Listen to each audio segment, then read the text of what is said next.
I'll bring her up. We're going to talk life. Here we go. How are you, Alexandra Theis? How'd I do? You did fantastically. Thank you. All I am doing well. How are you? I'm good. So in the intro to this, I want to read to you what I put on here, okay? Because you can't see it. Okay. I'm live with Alexandra Theis, talking life, chemistry, politics, the gym, and more. I didn't put your nails. I didn't put any of the other topics, but I feel that's a pretty intriguing description. I would say so. I would definitely say so. Although you probably should have put my nails, because I can talk more about my nails than I can chemistry, even though I've taken a couple courses in it. No, we're going to get to chemistry in a second, and why I put that up there, because it's weird how that topic even came up. So we're going to put that up there in just a second. Tell everybody what you do, unless you don't want people to know what you do based off this interview in case it goes bad. Sure. I am a licensed realtor here in Chattanooga. That is what I've been doing for, I'd say, probably about the last year and a half, almost 2 years now. I dabbled in it in Florida before I moved here 3 years ago. But by nature, I am educated and trained as a licensed mental health counselor. So that's what I've been doing for most of my life. Well, let's go ahead and start this right now. How'd you get to Chattanooga? Why are you in Chattanooga? Because I guessed wrong. When I was guessing, I guessed wrong. So why are you here? Okay. Have you ever been to Orlando? Yes. Okay.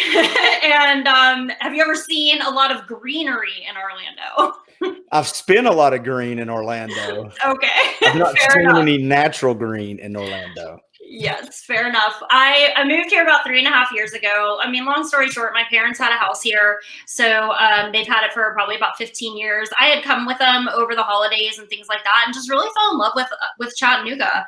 I needed a change of scenery. I had grown up in Florida, in Melbourne, which is a small town on the East Coast. Not so small now, but and then went to Orlando for college and lived there for about 15 years, and realized that everybody was married with kids. And, you know, in Orlando, if you're not into the bar scene, which, you know, at 33, I had 10 years, my liver was screaming at me to stop, that, you know, I didn't really have much, you know, going on. So I just figured, why not pick up and move? I didn't have anything tying me to being there any longer. Do you like it here? Were you an outdoors, like hiking, camping, river person? Have you become more of that? Has that appealed to you? I was never that. And when I first moved here, okay, this is kind of a funny story. I was super wanting to get into hiking. I'm like, oh my gosh, I'm going to totally get into hiking. I bought the hiking shoes. I bought my dog one of those little rucksacks to wear on her back, you know. The first time I went out hiking, I got a tick, and I panicked. I went to one of those emergency clinics and freaked out. I was like, the world was ending. I got this tick on my back. I have to get it off. And, you know, like, people around here, they're like, yeah, I got like 10 of them when I went hiking last time, like after I had spoken to some people. So I really never went hiking after that. I mean, I've been a few times since then, but like, my first experiences on things haven't really been that fantastic. I then went and bouldered. I went and did bouldering. Yeah. And the first time I did it, I ended up falling from about 6 feet and hit my head on the guy spotting me, and thought I had I think I had a concussion. I don't know, but I gave up at that point then too. Oh, so you got to get back out there. See, when I grew up, when I got ticks, because I go outside and play all the time as a kid. So if I got a tick, this is how rough it was. My dad, who smoked, every great story about my dad, Papa Joe, starts off with him smoking a cigarette. But if I had a tick, he would just take a big hard draw on his cigarette and just touch it to the tick. And the tick would back right out. Thank you. Now, my mom was the Vaseline. She'd put Vaseline on it and they backed their way out. But my dad is like, no, just hold still. Boom, touch it. Oh my goodness. Oh my goodness. So like, did it not concern you? I guess growing as a child, maybe it doesn't concern you so much, but I worry about like Lyme disease and things like that. I worry about it, but I've had several ticks over the years, or my kids would have ticks. And no, I mean, I just watch for, you know, it doesn't really bother me that bad. It's weird what we get scared of though, right? Oh, totally. Because I was scared of snakes, and then I went to college and I had a snake for like 2 years. Oh, what'd you have? I had a python. Oh, nice. Yeah. Julius Squeezer. Oh my goodness. That's perfect. Yeah.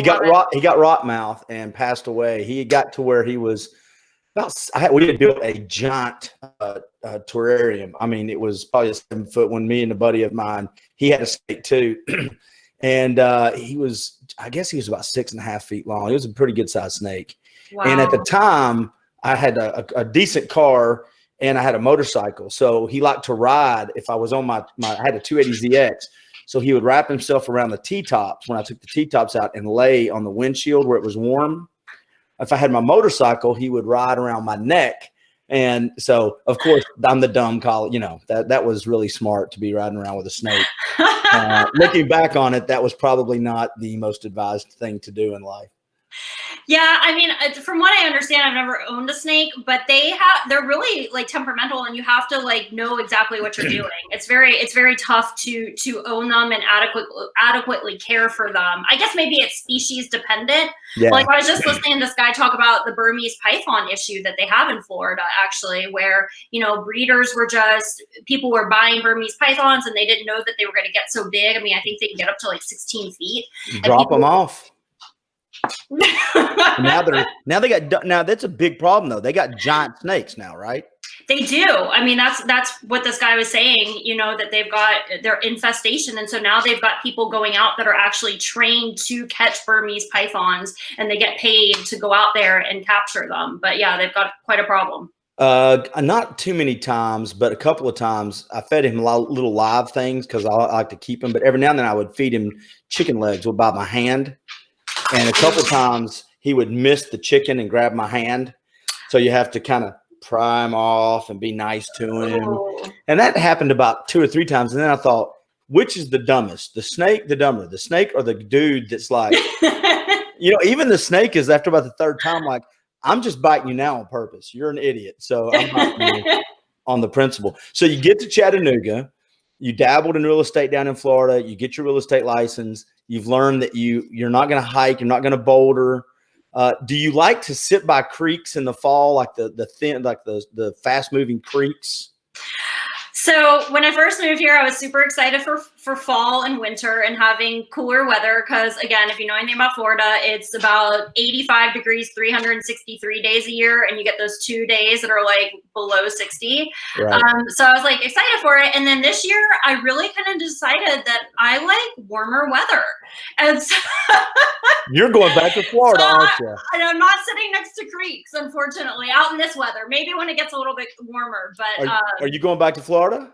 No, I don't think I'll go back to Florida. I don't love it enough there. I liked the weather, I guess, to some extent, although that was kind of one of the reasons why I left. I don't know, now I'm having a longing for it, but go on vacation.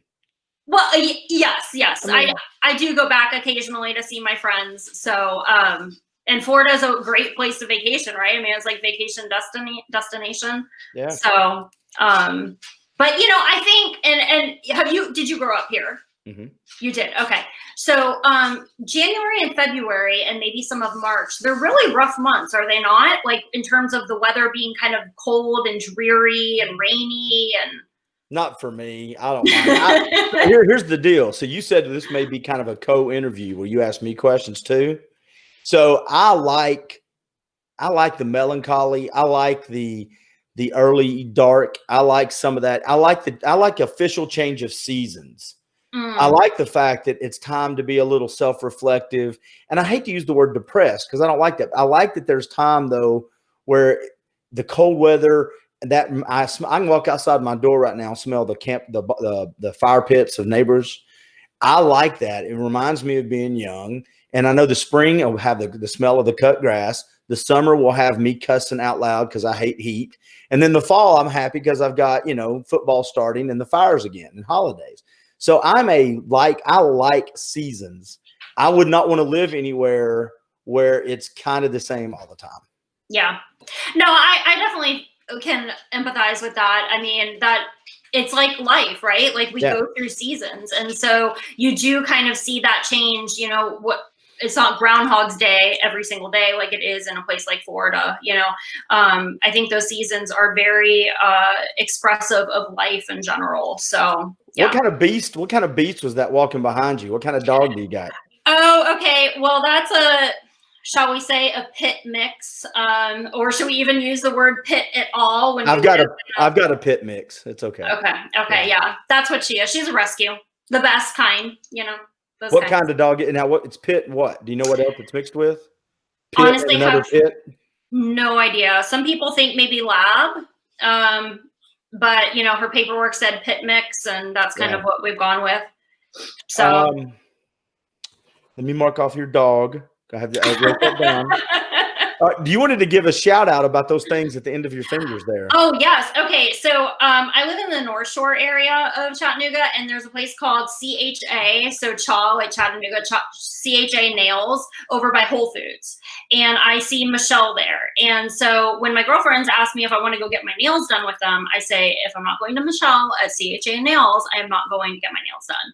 So, because us girls like to go get our nails done together, but I just can't. She's the best here. She does the best job. And they last forever. So, and they detract from the calluses on my hands from lifting weights for so long. And, look at you doing a perfect segue into the next topic. You're like a radio professional. So that's the other thing I wrote down that I think we can talk and have some stuff in common. You're a gym rat. That I am. Self-acclaimed gym rat. Was that started in Florida and you brought with you, or is that something you started in the last 3 years?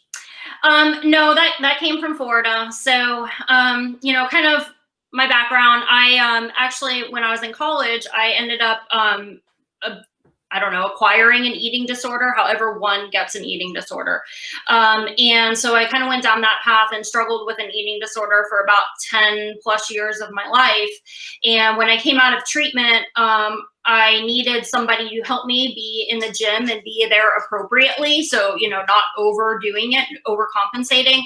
And so I hooked up with a trainer, and she just kind of showed me the world of weights, because before that, when I was immersed in the eating disorder, it was all about cardio, and seeing how many calories you were burning, on the treadmill and whatnot. And so, getting into weightlifting with her kind of really gave me a new perspective on the gym. I wasn't there so much to burn X amount of calories. I started to kind of look more at my aesthetics and my strength. So it's actually less about aesthetics. It started to move away from aesthetics and more into strength and what I could, compound strength wise. So that's interesting. I did not know you had an eating disorder. See, this right here is exactly what I was telling you before we came on, because you were like, I just don't know if anybody's going to find me interesting or what I'm going to add to the show. And I'm like, once you start asking questions, everybody usually has a story that ends up being way more interesting than, or, take more turns than you would think.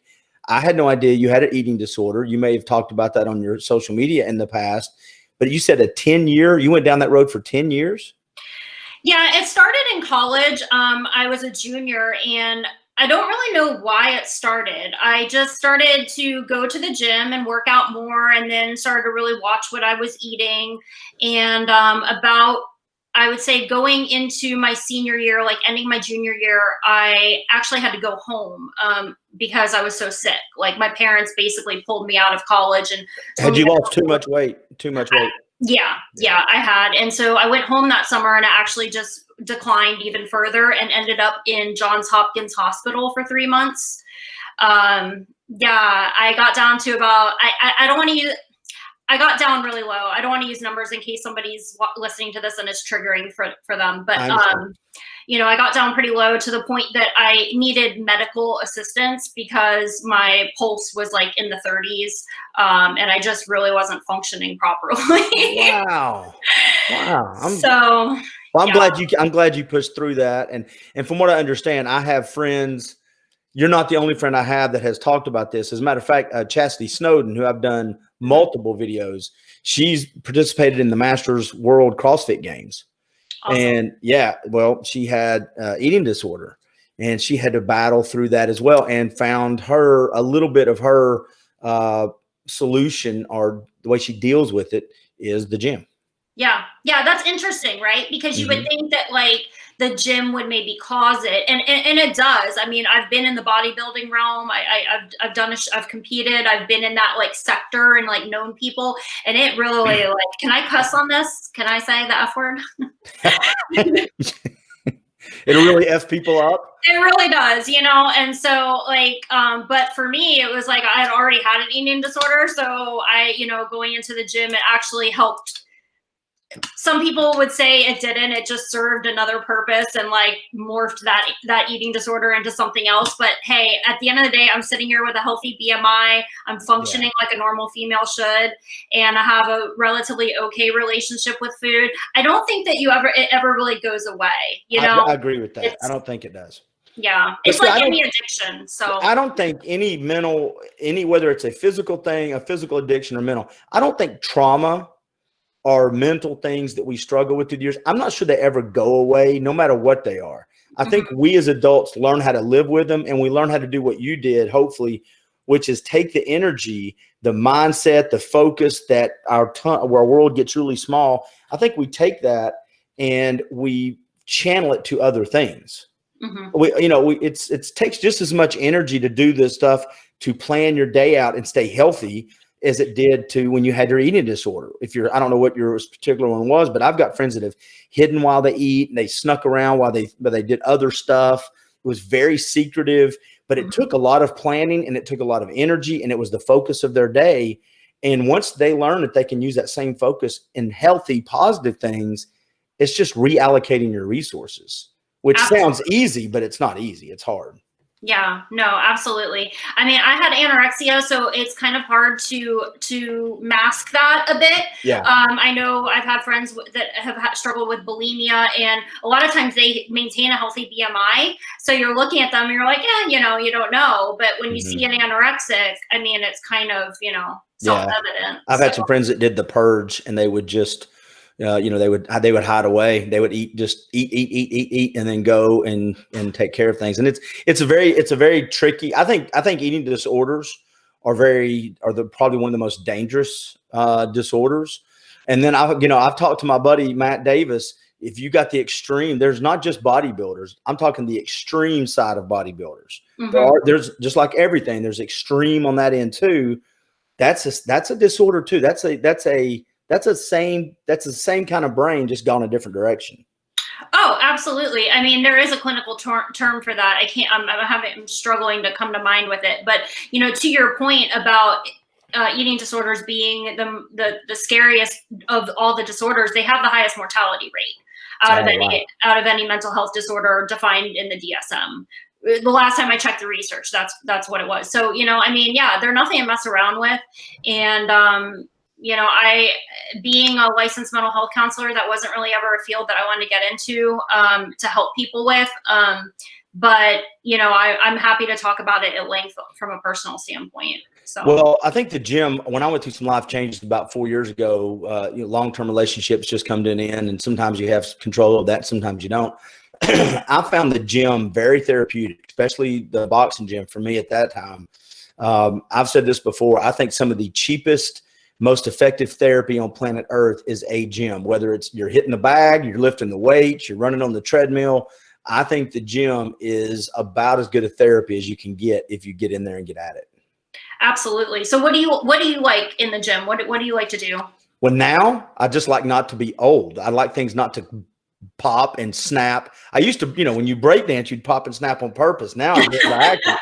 Well, for the last 2 or 3 years, to be honest with you, I have done more. I hit the heavy bag, and if I did deadlifts, I didn't go heavy, 225, just all the stuff that I used to do, but much lighter. Power cleans, but nothing above 185, just lighter weights. But even that stuff now that COVID hit, I'll tell you a workout I do right now, and a buddy of mine makes fun of it, calls it the Paul Bunyan workout. But when the tornadoes came through, I lost trees that almost, I had a lot of houses around me that were damaged, but I've got these big thing of trees behind my house back up to the woods. Well, I lost a bunch of trees. And it took me, I still have trees laying down back there that I've cut up, but I'm just cutting them up with an axe now. That's part of my workout.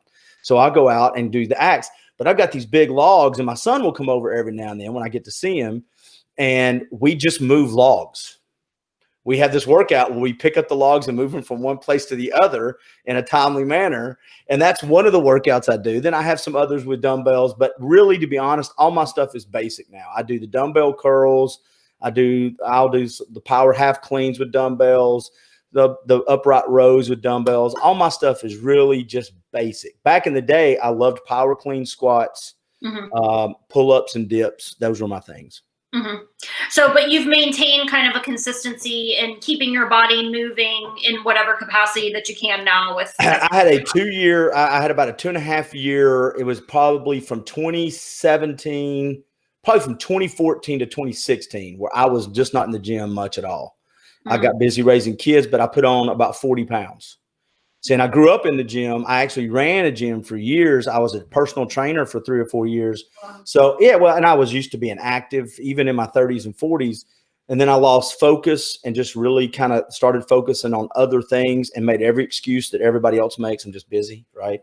I just don't have the time and I'm tired. Well, of course you're tired because you're eating like crap and you're not moving.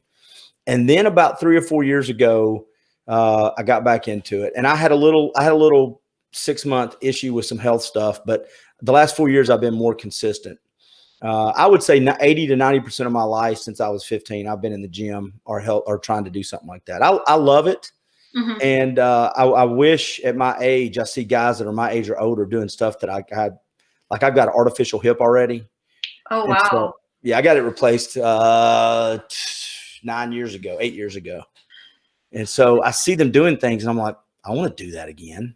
Was it wear and tear from being in the gym, or were you in combination? I had just a lot of wear and tear, just all the stuff you do trying to be an athlete when you're not. It takes more work when you're not. And then you know how you've got your hips are like this, right? You've got this hip ball and socket. Well, the bottom part of my hips on both of them, this one's hurting horrible too. The bottom part of this is like that on my hips. So there's a lot of this, and this right here is what gets worn out. And that's what they have to go in and replace. And that's a long answer. People are watching this going, what the hell do I care about this guy's hip? For the love of God, move on. No, but I mean, like a lot of people have hip replacements and it's like a huge thing, especially not that you're old, but like for older people, I mean, it's like. I love the fact not that you're old. No. Just other old people that have hip replacements like you do, non-old person. Well, we can't expect our bodies to last forever, I mean, they're like cars or anything that, is like a machine. The body is a machine, but eventually machines wear down. So, It doesn't bother me a bit having an artificial hip. It doesn't bother me a bit having joints and stuff that hurts. I just go try to do what I can do and move on. So, yeah, I try to do something every day. I'll be honest with you, during COVID, one of the things that has saved me, because I am kind of the boy in the bubble, is I've learned to walk. I go down here to Camp Jordan by the creek, by Suck Creek, by the Chickamauga Creek, and I walk a minimum of 2 miles a day. But a lot of times I'll walk 4 to 6 miles every day early, get it over with. And it's been my quiet time. It's been a way to maintain my activity levels. I get a lot of thinking done there. So I've enjoyed that. Yeah, because I was going to ask, like, how do you utilize that time? Or do you listen to podcasts? Do you just kind of self-reflect? Like, what do you use that time for anything specific? Yes, all the above. Yeah, when you're out there for, low end 30 minutes, high end hour and a half, I'll think, I'll pray. I'll think of kids. I'll think of projects I need to do, guests that I want to have on. And sometimes I just listen to hardcore rock and roll or, gangster rap and get at it. I'll go shadow box off in somewhere in the woods or go try to run a little bit. So, I'll put a little Eminem on or a little. Ooh. Yeah. Oh yeah. I go. Yeah. See, I've got, that's the other, let's talk playlist. Are you, oh. Let's talk playlist. Yes, please. Easy. So are you a playlist girl? Do you have a eclectic taste? Are you a one genre for working out? I'm pretty eclectic. I actually really love black metal, black death metal, but there's only a few bands that I really prefer. So you don't get to say that and just keep talking like everybody in the world knows. I like black duck metal. No, everybody out there just went black duck metal. What is that? Oh, black death metal. Death metal. Okay, so is that just heavy metal? Is that just really? Yeah, it's like no words, just a bunch of growling into the microphone and, And that's what you like. Yeah. I mean, probably not what I'm like driving down the road, although occasionally I'll turn it on. But when I'm lifting, I kind of fell in love with it about five or 6 years ago, and I've been to about 5 or 6 shows. And actually, funny story, this was when I lived in Florida.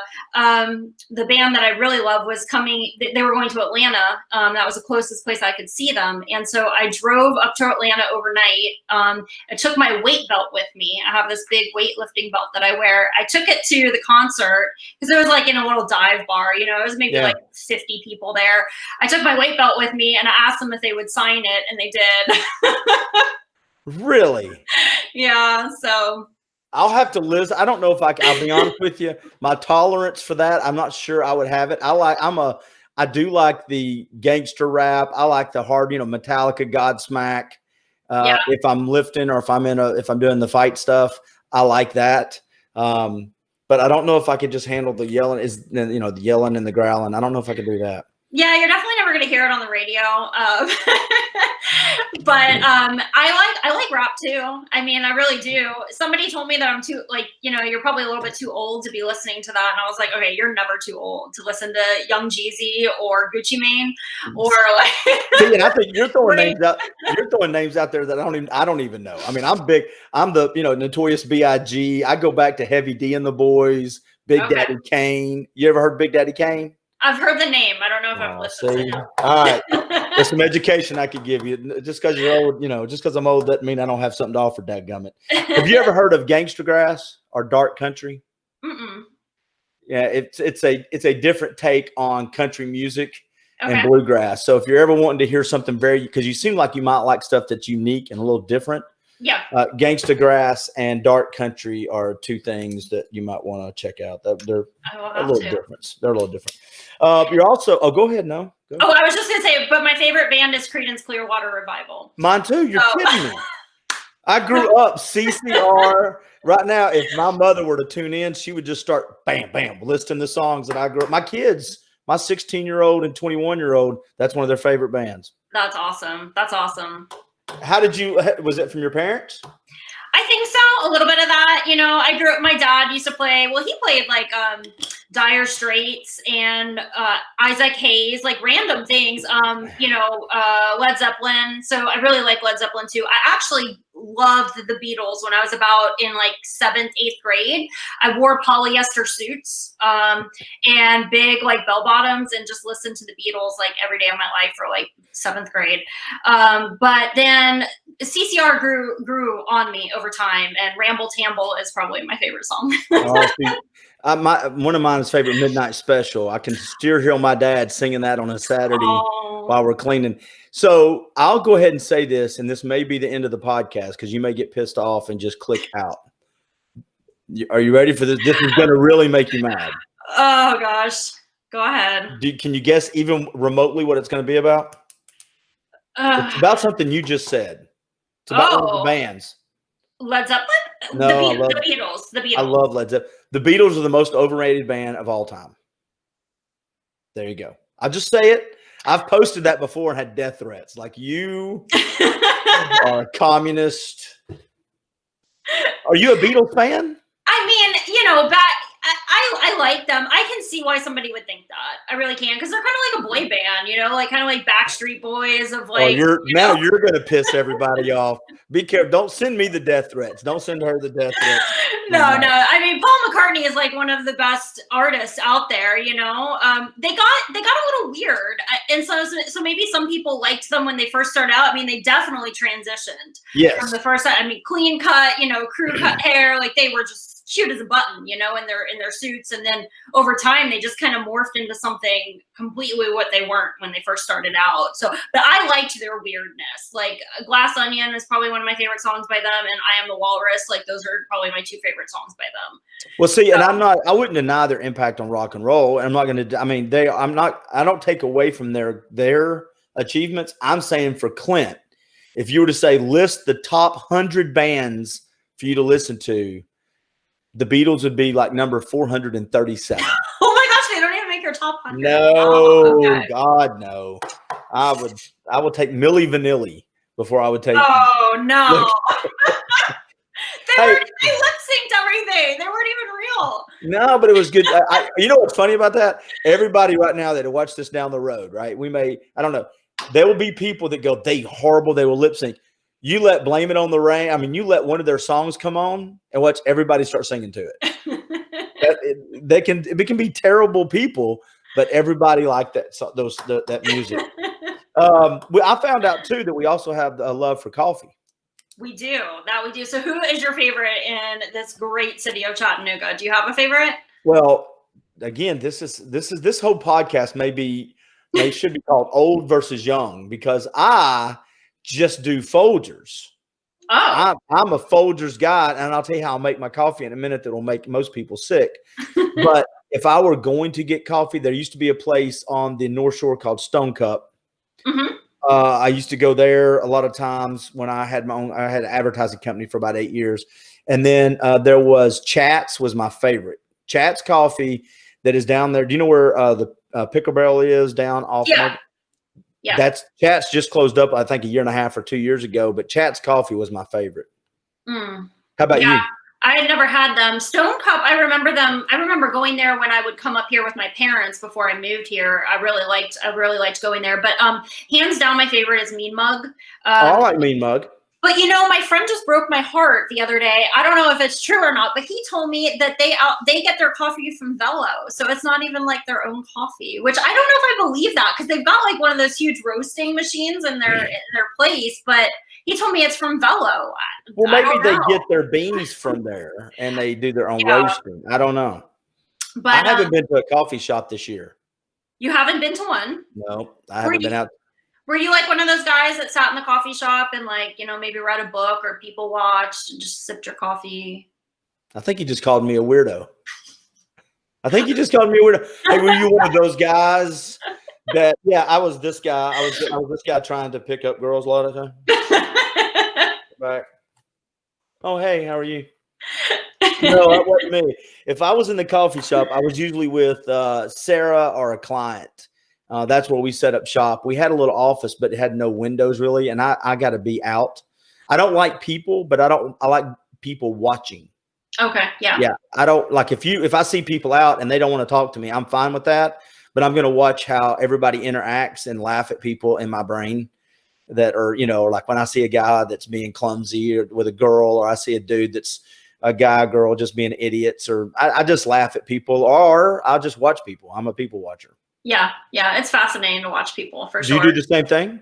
Yeah, I do. I mean, I utilize coffee shops, and I've gone a few times since this whole pandemic. Now that Mean Mug's opened up, but I just really like getting out of my house. It's kind of like an office space. People are usually there just studying or doing whatever, and the ambient noise just kind of, you get into your zone and you do what you need to do, and it's that's what I like about it. And so, yeah. What do you put in your coffee? Are you straight black with just a little sugar? Are you one of those that's got to have if I were to get coffee for you, would it be one of those just text me what you want?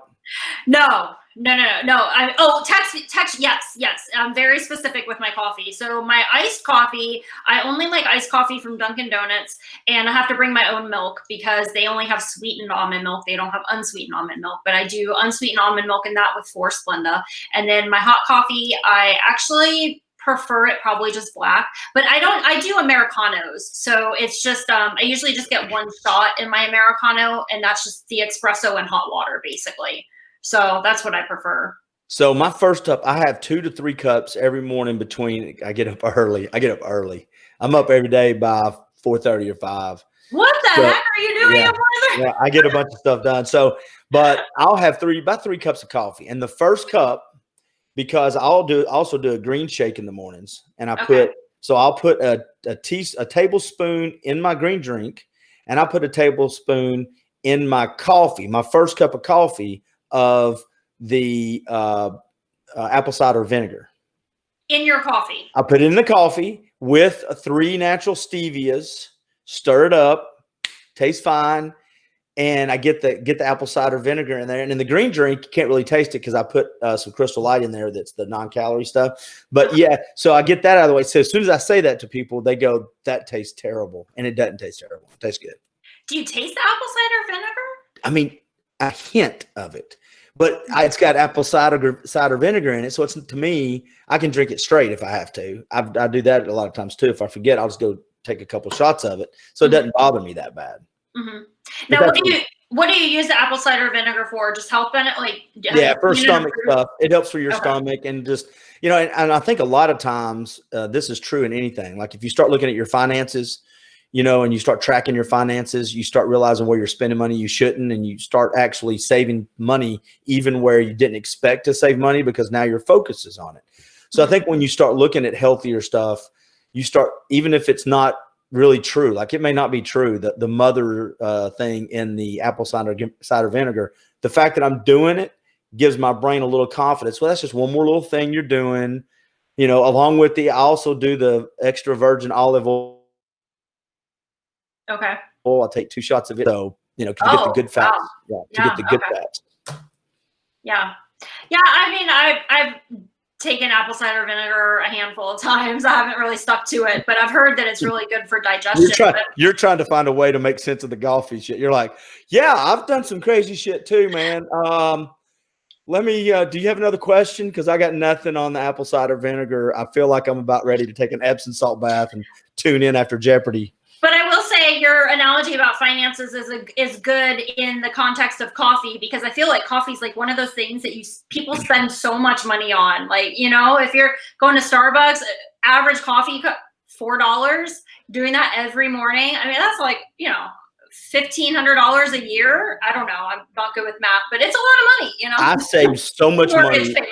I saved so much money when I stopped going to coffee shops. Because here's why. I wouldn't only buy myself a big cup or 2 cups. I'm also going to buy my client a cup of coffee. And if I had anybody that was working for me, I'd buy them a cup of coffee. So there's days I would spend $10, $20 at Starbucks or a coffee shop. Well, you do that 2 or 3 days a week for a year. That's a lot of money. And then at the end of the year, you're like, well, how am I broke? Well, you spent $3,000 on coffee there, fat boy. Why don't you stop doing that? Hey, I want to go back to the gym real quick before we move on. I didn't ask you. You got me sidetracked talking about other stuff. Your favorite exercises and your least favorite exercises. What do you like to do in the gym? I love to deadlift. I think deadlift would probably be my favorite exercise, just because it's a compound movement and I feel like you get more bang for your buck. When you're doing something like that, you're working your lower body and your upper body to some extent. I think my least favorite would probably be squats, just because I suck at them. I was never good at them. My best deadlift was 335. Oh, that's a good deadlift. It was good, yeah. My best squat was 225, and I can barely squat like 115 now, just because I haven't really been into it. So, but I can still deadlift about probably 225. So, like, I've just seriously declined on my squats, but not on my deadlifts. And again, like, I just like more bang for your buck. Getting in there, you know, I like to build muscle or maintain what I have right now. And so I feel with deadlifts, you can do that. Do you have to do a lot of cardio? Or are you one of those people that are just that you don't need to do the cardio that much? It's kind of a natural thing for you. Well, I'm kind of like you. I like to get my steps in. So I try to do 10,000 steps a day. Yeah. And then like I do 2 days of 20 minutes worth of like intervals. And usually that's on like the spin bike. So, you know, I try to keep my cardio up. I don't know if I necessarily need that much, but I like to eat. So it makes me feel, you know, like I'd rather not lessen my calories. I'd rather be able to eat. So what if you're going and you're getting a perfect meal, what are you getting? Oh, okay. Well, I love steak, but yeah. I like it well done without any butter or oil. So basically the bottom of a shoe. You like your steak well done? See, and I like mine. Oh, wow. Okay. You just cook all the goodness out of it. I don't understand that a bit. But can I give another plug to a local place here in town? Absolutely. Fiamma Pizza is amazing, hands down amazing. Fiamma Pizza on the North Shore. I actually worked there when I first moved here because I didn't have a job. So I was like, I could serve some pizzas and bartend. So I worked there for probably about 8 or 9 months. But they've got fantastic pizza. They import their flour from Italy. So even if you have like a gluten intolerance, well, actually, no, let me take that back. I think it's the glyphosate that they put in like our flour and foods these days.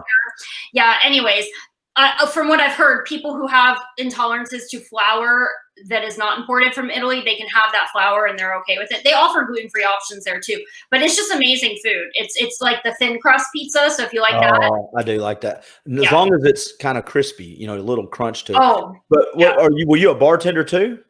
I did bartend. They didn't serve liquor there at the time that I worked. It was just beer and wine. But if you bartend, I was going to ask your favorite drink to make, but that's okay. Oh no, vodka and water are usually like my go-tos.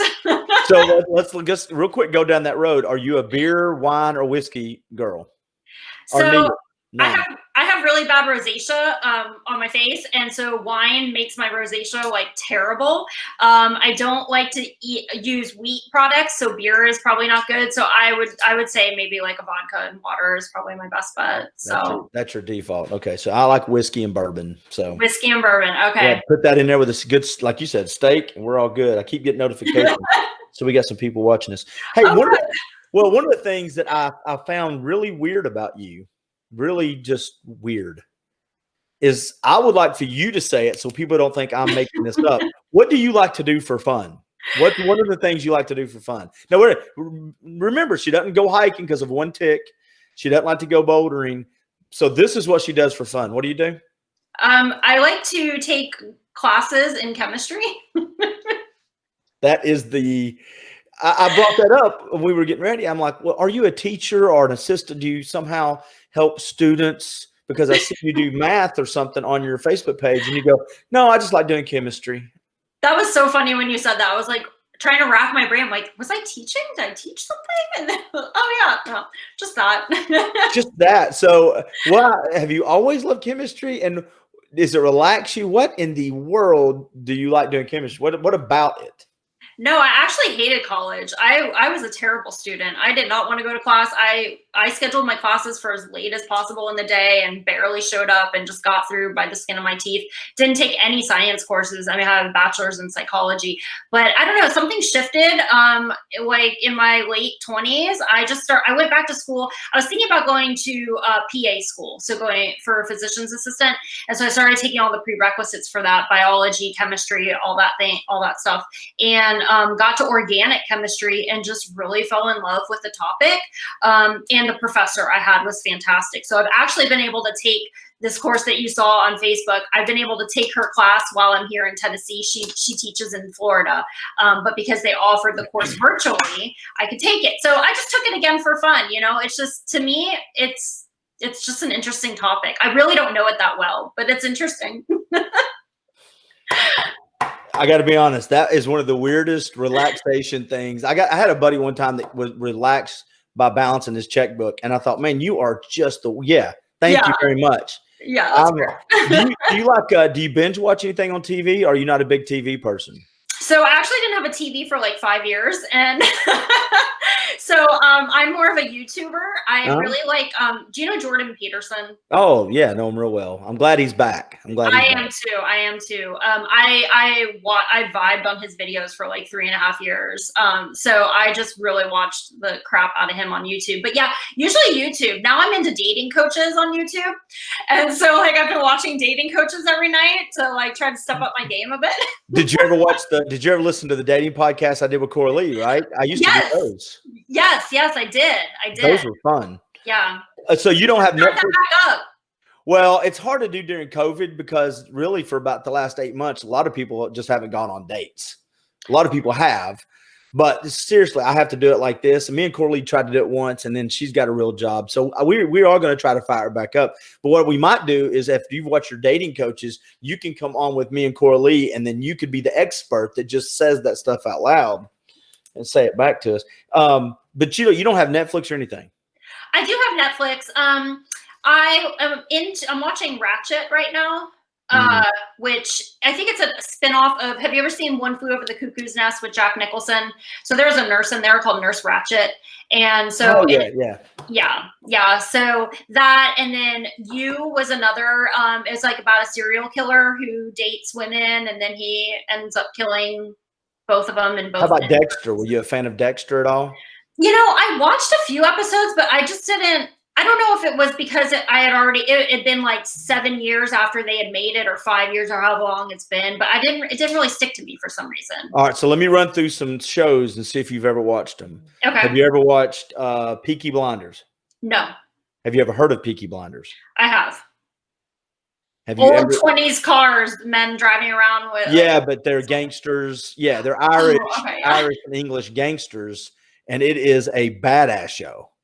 I've watched that whole series twice. It is one of the best acting shows I've ever seen. It's really good. Have you ever seen one on Netflix called Nightfall, for knights, like the Knights of the Round Table and stuff? It's called Nightfall. Mm-mm. It's a good show. There's one called Longmire. It's a Western. He's an old Western guy. If you like cow, he's a sheriff, I think, out in Montana or Wyoming or someplace. But it's Longmire, Peaky Blinders, Nightfall. Right now, I'm in the West Wing. Even though it's liberal politics, it's great acting. But that goes away pretty soon. What was the other one about serial killers I watched? Was something Mindhunter. Yeah, that was great. Yeah, I wish they would come back out with more stuff. I do too. They really, I mean, those characters that played Ed Kemper and Charles Manson, I mean, they did a fantastic job. How about Cobra Kai, whatever it is? Did you watch that? You know, from the Karate Kid, that's the one they brought over. They had 2 seasons of Cobra Kai. It's on Netflix. Season 3 comes out in January. No. What's that about? Well, you know Karate Kid, right? You've seen the movie Karate Kid. Oh, yeah. I mean, it's been years, but yeah. Was it Bruce Lee? Was that? No. Karate Kid is with Ralph Macchio, whatever his name is. The Karate Kid with, I can't remember his name. So it's the 80s movie, 1985, 86, the Karate Kid came out. Well, the bad group of guys was called Cobra Kai. So Netflix has a series now called Cobra Kai, 2 seasons. The 3rd comes out in January, and it's the same Karate Kid. It's the same characters from the movie.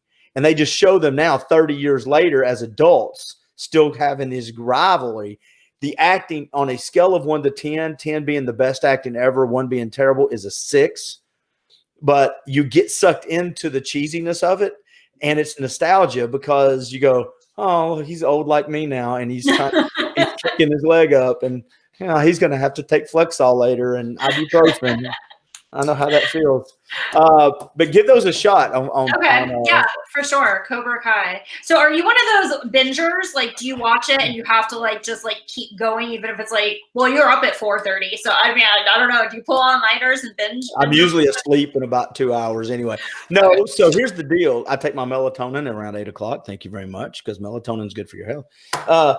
I had never binged watched a show ever in the history of planet Earth.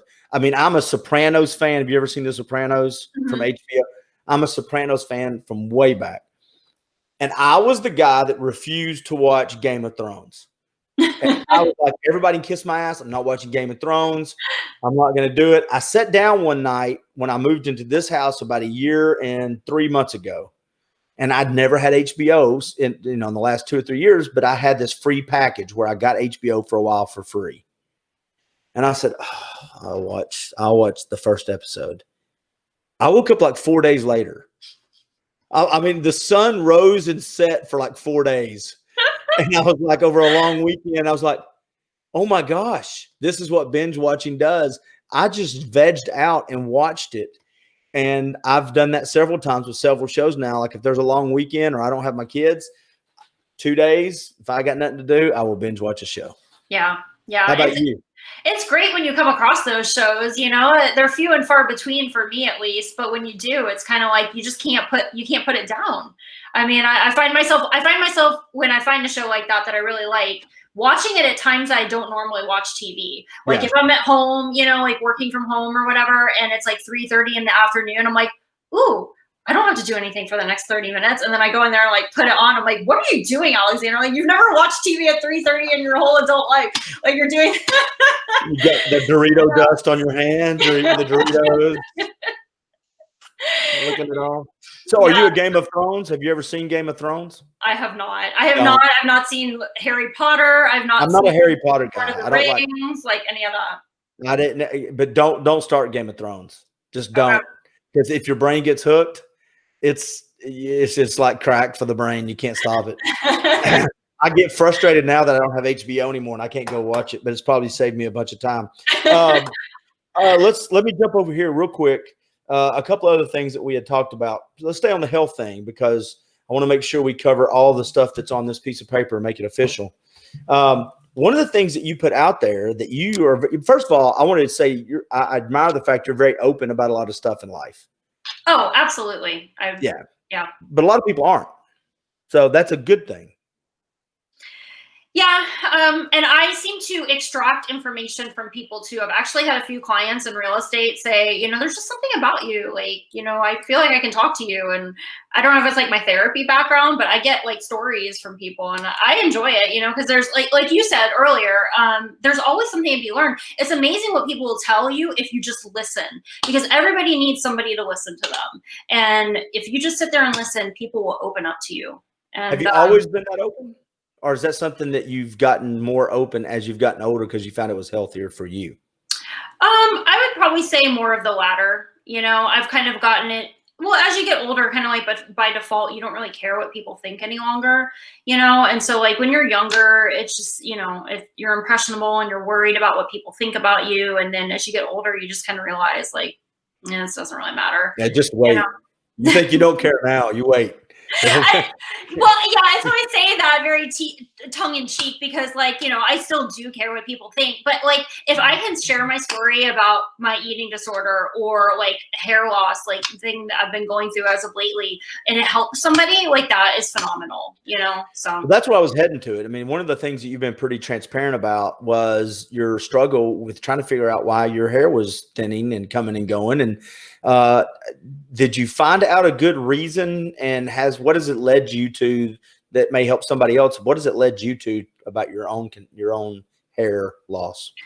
Yeah, I mean, like when it started probably about 18 months ago, and I just started to realize I was like noticing I was losing a lot of hair. And, at the time, maybe we thought like thyroid, but I had my levels checked periodically over the last 18 months and things kind of seemed to be even, nothing like too outstanding there. So, long story short, I've had a whole host of lab work done. And I would just say like, I'm not a medical professional, but I would just say to anybody who is struggling with hair loss, especially a woman, because there are like a multitude of different reasons why women can lose hair. Now, if they are, stressed or they've had like a recent illness, like that causes it. I've actually been reading that people have been having hair loss after being diagnosed with COVID, that they've really started to struggle with hair loss because illnesses can trigger it. So basically for me, I think kind of what we've boiled it down to, I've actually been working with a dermatologist in Canada.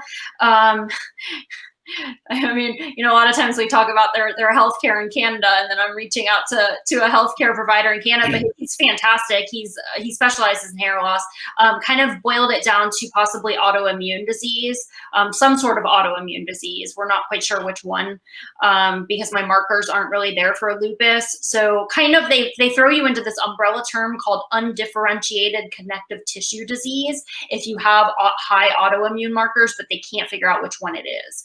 So that's kind of where I'm at right now. So but there's a multitude, like I said, of reasons, low iron, low vitamin D, B12 levels being off. And I think, especially for women, it's really, it's hard. You see a lot of men walking around that are balding or bald, and men look good with their hair. I mean, look at you. You look so handsome with your head shaved like that, like women, maybe not so much. And so I mean, if you want to shave your head and you're a woman, I get it. Yeah. Like people can rock it. But, by and large, it's like, it's something that we really pride ourselves on having, and it's like kind of one of our accessories. And so, well, and when you don't, it's not the norm. So you're self-conscious. You can become self-conscious about it. Absolutely. Yeah. Absolutely. So, this is not mine, by the way. This is extensions, but, it helps, because, with hair loss in women, and I'm in some forums on Facebook, for women with hair loss. It's very stressful. It is so stressful for them. So whatever can mitigate that stress. And for me, it was fake hair. Then, power to you. So, Well, and I asked the question to my buddy Ed Jones. He does the Holistic Navigator. One of the things he brought up is if you're getting your thyroid tested and you're taking any vitamin or supplements that have biotin in it, then you're not getting an accurate thyroid test if you're not cutting that out. Like I think 4 to 6 weeks before you have your thyroid test, and little stuff like that, which I'm sure you knew, but it was interesting. No, absolutely. And so like a lot of people don't know that kind of thing. And so, another thing with the thyroid test, a lot of times, and Ed Jones, I'm familiar with him. He's more like the functional, takes the functional approach. Their lab reference ranges are different than standard medical provider reference ranges. So Right. what they think is off, your standard medical provider may not think it to be the case. And a lot of times the medical providers are just running standard like TSH levels, and they're not really looking at antibodies, thyroid antibodies. So your TPO, and there's I think there's 2 or 3, but looking at those to see if a person may have Hashimoto's or Graves' disease, which those things can certainly cause. I think you're just making up the Hashimoto's one. I think you just made that up to seem smart. That's what I think. I've never heard of that one, so I'm just going to assume you just went Hashimoto's. You just completely just threw that in there to sound like you're new on it. It's a zippity doodah disease thing that you didn't know about, Clint. I've done a lot of research. Hey, do you have a weakness when it comes to shopping? Are there certain things? Have you been looking at my Facebook stories lately? Oh my goodness. Yes, I do. I have a weakness. I love Louis Vuitton. I've loved a Louis Vuitton ever since I saw my dad carrying a Louis Vuitton wallet. And so I always blame it on my dad. I'm like, you should not have gotten me into that. I don't know what it is about the pattern, but I love Louis Vuitton. And so that is my weakness when it comes to shopping. When I've talked about, there's a few things that we've talked about that your face is just lit up.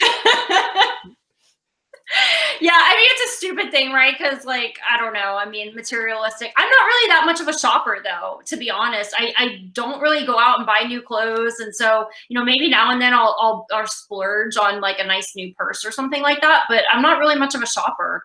I wear yoga pants 95% of my life since I'm in the gym so much. So it's what do I need expensive clothing for? But your handbag and purse are going to look killer. You got it. Is she just wearing yoga pants? I don't know. I'm just staring at her purse. Are you looking at that purse? That's a damn good purse. All right. So a couple more questions, and then we'll play a little game before we leave. Okay. A little would you rather. So you say you listen to dating podcasts, and that's how we started thinking about doing a podcast. So are you into the dating podcast? Are you online? Do you have the apps for the dating apps? How this is Continue. Finish your question. I don't know if I need to. I think you know the question. So it's been a struggle, either a struggle or it's a fascination of the dating world. Are you on the apps, and why are you on the apps, and what are you watching the dating stuff for? I'm on the dating. Yes, I am on dating apps. But I don't spend too much time on them. So I'm on Bumble, and that's pretty much it. But watching the dating podcasts, I just, I'm 36 and I'm still single. And so I haven't dated that many people. I think I'm probably pretty picky. At least that's what some people tell me. But is it the people that you're turning down on dates? Is that what is the ones that you're rejecting, calling you picky? If that's the case, yeah, no, it's my friends, and my parents, my mom, she's pretty picky.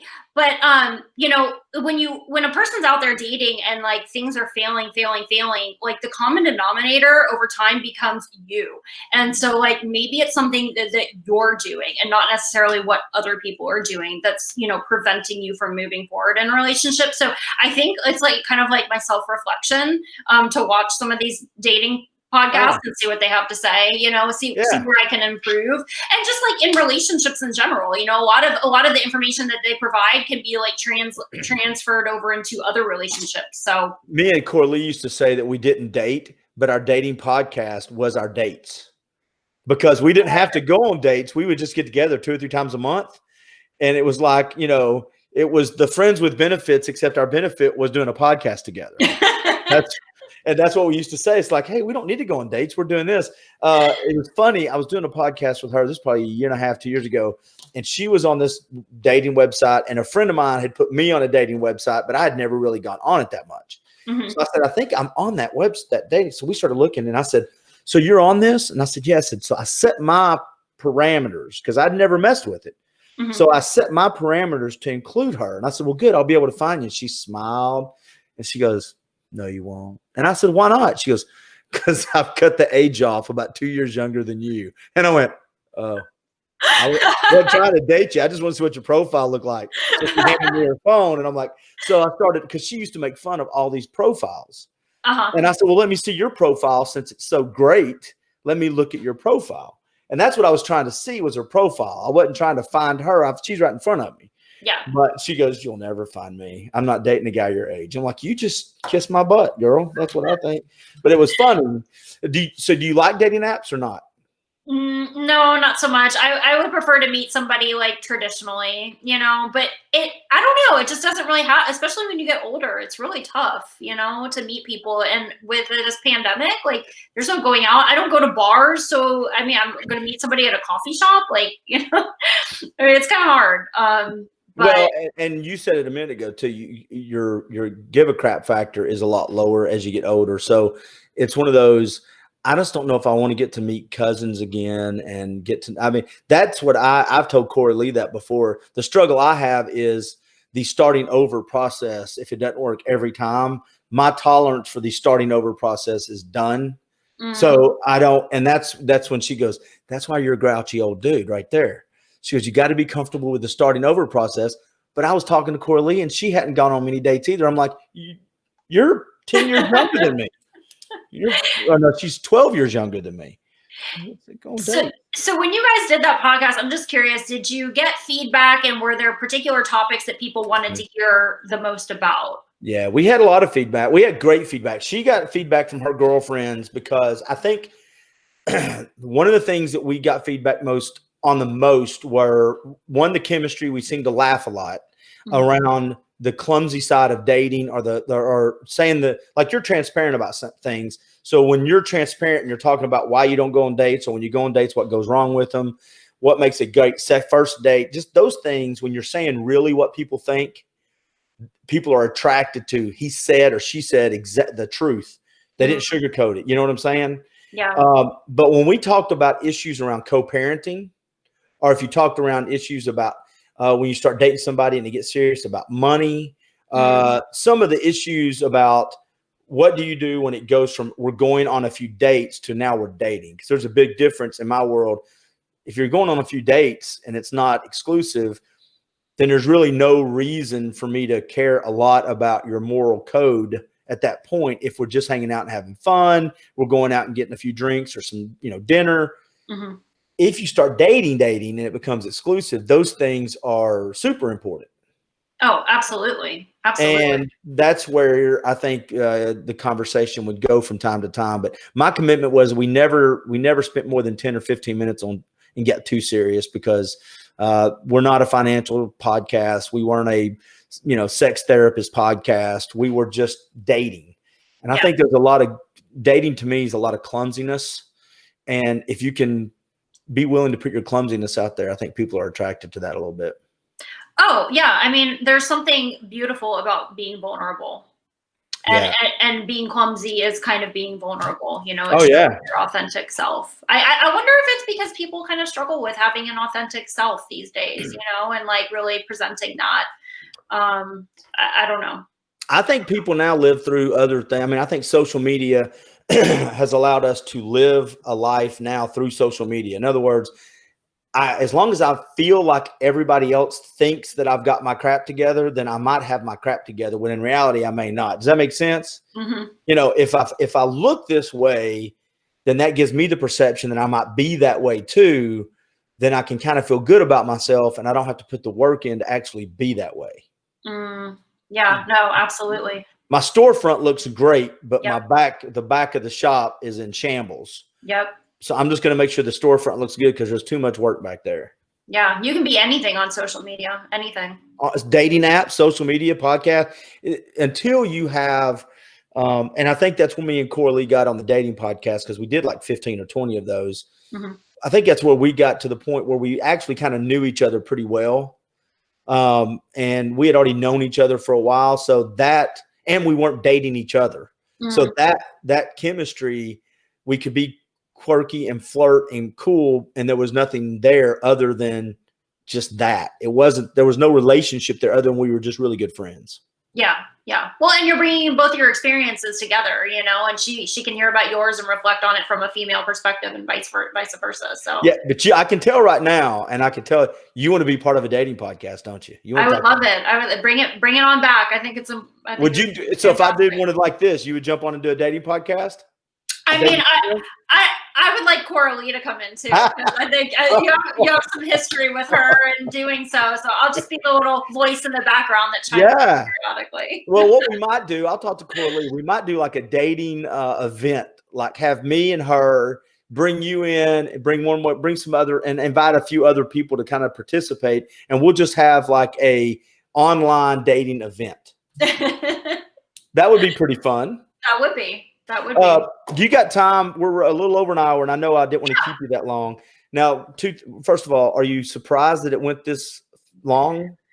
I'm so yes. Like I said to you before we started, I really didn't know what I could contribute to your audience other than talking about my own life, because I felt like so many people that you interview, they have kind of like their wheelhouse or their skill set that they talk about, and I was just coming on here to riff about my own life. But yeah, no, we've killed an hour already. So have you enjoyed it? I've absolutely 100% enjoyed it. There you go. See, then other people will enjoy it too. So here's the game I play with, especially with people the first couple of times they come on. So we end it in a fun way. I'm going to ask you, would you rather questions are your favorite type questions, right? So for instance, you could only have one for the rest of your life. And see, now forget that you're pancakes or waffles. Oh, waffles. Is there a reason why? Let's see if our reasons match. Oh gosh. Oh, this is going to sound so eating disorder related. They're less calorically dense than pancakes. That's the worst answer ever. That's the worst. So no, because you can mess up a pancake, but like a Belgian waffle, especially if it's coming from like Waffle House, you can't really mess that up. So the reason, and I'm a pancake fan, I make pancakes all the time. The reason you choose the waffle is it has the little squares that catch the butter. So, and the syrup. So if you get the right bite, you're getting this explosion of butter and syrup. You get everything. Yeah. One blueberry in each square. One blueberry, one pecan. That's for you, but I just say don't be communist. There's no reason to be a socialist with your waffle. Just be American and just eat the waffle with butter and syrup. You can only have one for the rest of your life. French fries, tater tots, or onion rings. French fries. Oh, wow. All right. Yeah, like I'm taking notes. Like I'm keeping a file. I'm over here going, oh, French fries. Huh. Can we well, definitely not tater tots. And because they just kind of like, I don't know. They're just usually kind of mushy. I've never really had a good tater tot. I've had good onion rings and good French fries, but tater tots, I'm just like, meh. We need to get you a good tater tot. So that's a shame you've never had a good tater tot. Hey, where's your favorite French fries from and your favorite onion rings from? Oh gosh. So I would say French fries. It's really a toss up between McDonald's. I just saw this on Facebook the other day. Somebody had something like pick your favorite. McDonald's or Checkers, I think, because the Checkers have that seasoning. You know? Yeah, they're like kind of Cajun-y. And then onion rings. Anchors. Have you ever had Anchors? Well, the Bloomin' Onion. The Bloomin' Onion from like Outback. Would you consider that to be an onion ring? I'm not sure. No, that's Australian. We don't onion rings. Have you ever had the onion rings from Anchors Hoagies? Where's like ANKRARS Anchors? Yeah. Okay. Yeah. No, I have not. Don't even. Let me explain this to you. Don't throw your weak blossom thing out there when you have not had the Anchors onion rings. Go to Lee Highway, go in or 58 Highway, get their onion rings, and then when the next time we do the podcast, I'll ask that same question. Default will be Anchor's onion rings compared to the onion blossom. What? No. Yeah, that was pretty poor. That was bad. Well, it's just I'm not going to hound you too bad. You just have never had the onion ring. So when you get the onion ring, then you'll understand. And then we got to get you a good tater tot. Favorite Christmas movie? Or first of all, are you a Christmas holiday person? I think I prefer Halloween over Christmas.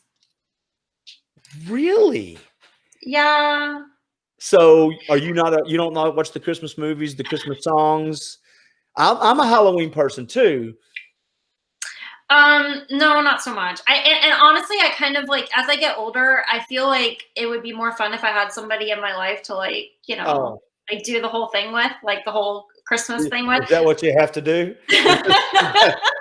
I don't know. I'm not trying to sell myself on this podcast, by the way. No, but I'm just saying, is that what you expect Christmas to be like when you have a significant other? You're just going to sit around going, I'm so glad now I have somebody to do this with. Hanson, I don't know if you remember Hanson. Do you remember Hanson? Mbop, the Oh, people. Mm-hmm. They put out a Christmas album years ago, but that's probably my favorite Christmas album is them just singing the renditions of your usual songs. You know? I've asked that question to probably 150 people, and you're the first one that's ever brought up Hanson. And I will dare say, I will never hear that answer again ever in the history of me asking that question. Do you have a favorite Christmas movie, or do you not really? No, I mean, the one that comes into my mind is Home Alone, but I mean, like, that's a classic, you know. Oh, what was that one with, Tim, what's his name? Tim, he was on that Home Improvement show. Tim Allen. Yeah, him and, oh gosh, it's him and his wife, and they, oh gosh, he does the Botox, like, they're supposed to get it ready for a Christmas vacation, like, they're going to take a cruise. No, and, I've like, never seen it. Yeah, I can't remember the name of it now. Have you ever seen Christmas Vacation? The movie with Chevy Chase? Oh God, I don't know. At least 15 years ago, if I've ever seen it at all. If you want to laugh, just watch Christmas Vacation again, because it doesn't matter if you have it's very, very funny. So Halloween, do you go all out in Halloween then? You know, I don't. It's just something about, like, I used to. I don't any longer. It's just something about Halloween. I like haunted houses. I love haunted houses.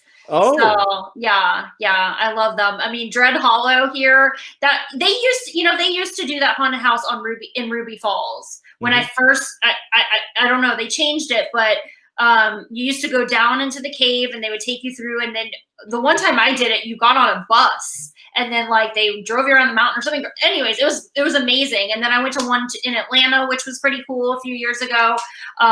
Coming from Orlando, we had Halloween Horror Nights. So like, who didn't go to Halloween Horror Nights? You know, like that was so much fun. So I like the haunted house aspect of Halloween.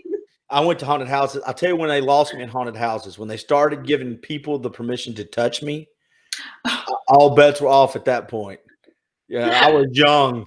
People started touching me. I touch them back. I didn't like it a bit. I don't get scared. I mean, I could walk through it and I don't mind being scared. I like the haunted house, but if you're going to reach out and touch me, don't be surprised if I reach out and touch you back.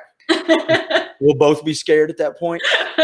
Have you ever heard of the Chattanooga Haunted Tours, ghost tours here in Chattanooga? Yes, I have, but I've yet to do one. That's Amy. I've interviewed her a couple times. She also has written a book about a mass murder that happened in North Georgia a long time ago. She wrote a book about that too. But yeah, you would like that then, because they take you on these cool haunted places around the city, and you can actually go ghost hunting with them. Wow, they have awesome machines and everything. Yeah, so I would definitely like to do that. Actually, I grew up, I don't know, I'm going to go off on a tangent here, so cut me off. But I grew up in a house that was actually a church, and my mom's like really big into that like ghost thing. So she had people come that have like, I think it's like EVP, I think is the acronym that they use. Anyways, they had the machines and they came into the house and they like recorded, and they apparently heard some voices or something, But yeah, so I kind of grew up with that. Like my mom has always been into that kind of thing. So yeah, I'll have to check out Amy. That sounds like a lot of fun. So are you the person when they put the picture up going, would you stay in this house overnight for $10,000? You would stay in the house? Oh no, I won't. Oh, yeah. I mean, the haunted house is one thing, you've got somebody with you. That's scary. Or like, I would totally stay in a haunted house. Would you? What about a mental hospital? Like yeah, for $10,000. What about Hale's Bar, Hale's Dam? Would you go out there? Talk to Amy about that one. I would go wherever. I mean, I say that now, but I mean, I've been in some really spooky places, but you got to understand, I've been here my whole life, and people watching this later, I used to go to clubs called Governors and the old nightclubs. It was pretty scary in these old nightclubs too. I'm sure there were some haunted people in there. So yeah, I don't know. Yeah, what's up with Chattanooga's night scene? I feel like they don't have it.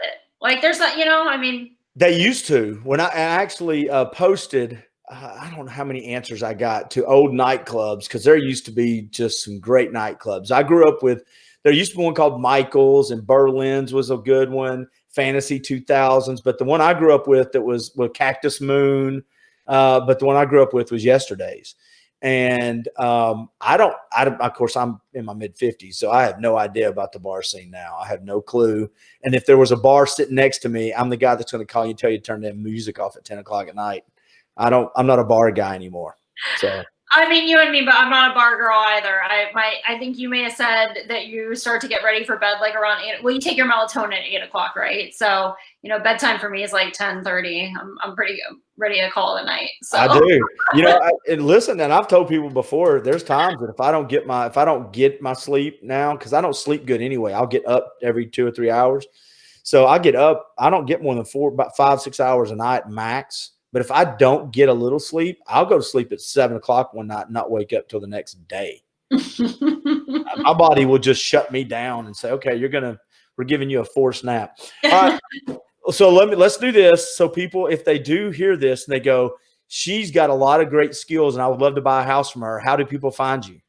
They can find me on Facebook, Alexandra Theis, Theis. And I'm on Instagram too. It's alexandra.theis. Theis.re, as in real estate. Are there any questions you wanted to ask me? Did you get to ask all your questions too? Because I know you had questions. Are you okay? I think I'm okay for now, but I would like to do this again and come up with a list of questions to ask you, because I think I got some stuff that I can.